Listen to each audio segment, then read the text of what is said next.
Heyvandarlıqda 5 böyük səhv. İnsanlar niyə müflis olur və pul itirir?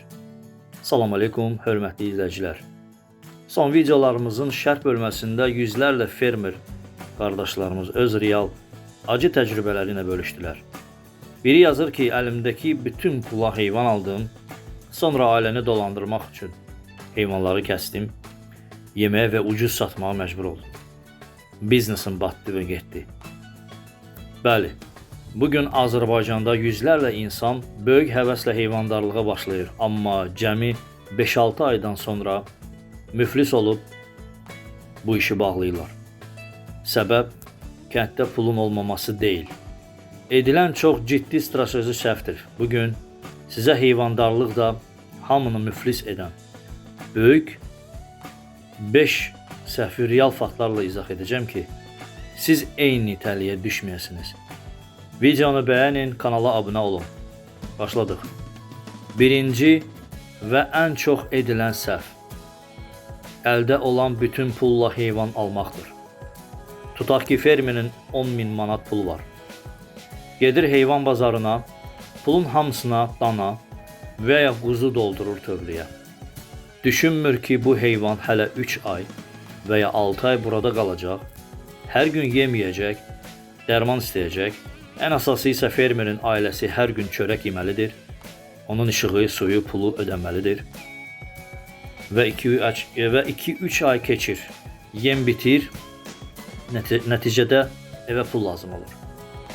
Fermer məcbur qalıb, hələ tam kökəlməmiş heyvanı dəyər-dəyərməzə satır və ya kəsir. Bununla da biznesin dövriyyəsi qırılır.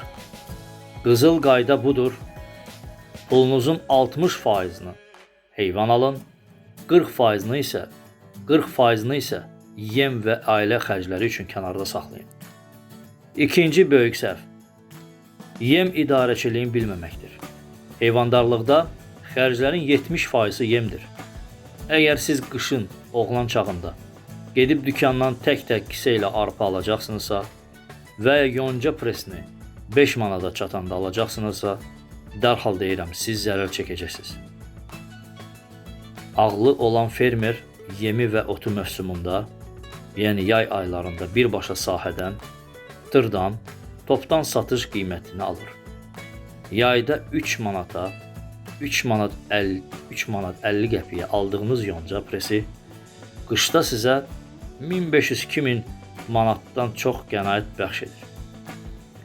Yemi pulla alıb qazanan fermerlər yalnız o adamlardır ki, yemi tonla və mövsümündə ucuz yığırlar. Dükandan kisə-kisə yem daşımaqla qazanc əldə etmək mümkünsüzdür. Keçirik 3-cü səhv. Bazarda ucuz heyvanın arxasınca qaçmaqdır. Fermer düşünür ki, gedərəm arıq, ucuz, cır heyvan alaram, gətirəm tövləyə, bəsləyərəm kökəlsin. Amma real budur ki, dostlar, bəzi heyvanlar var ki, genetikası zəifdir, cırdır. Siz onun qabağına qızıl da töksəniz, o heyvan ət yığan deyil. Sadəcə yem israf olunacaq və salam.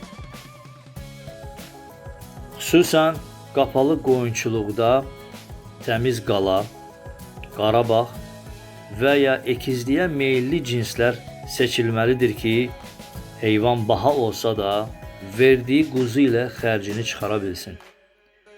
Ucuz, xəstə və cır heyvan bəsləmək, yemi birbaşa sanki zibil qutusuna tökməklə eyni bir şeydir. Heyvanı alanda cinsinə və sağlamlığına pul qıymaq lazımdır. Keçirik 4-cü səhvə. Baytarlığa pul xərcləməməkdir. Bizim kəndlərdə çox vaxt heyvan xəstələnəndə baytar çağırırlar, amma artıq gec olur. Və yaxud öz təcrübələri olmadığı halda gecikdirirlər, baytarı gözləyənə kimi heyvan tələf olur və problemlərlə qarşılaşır.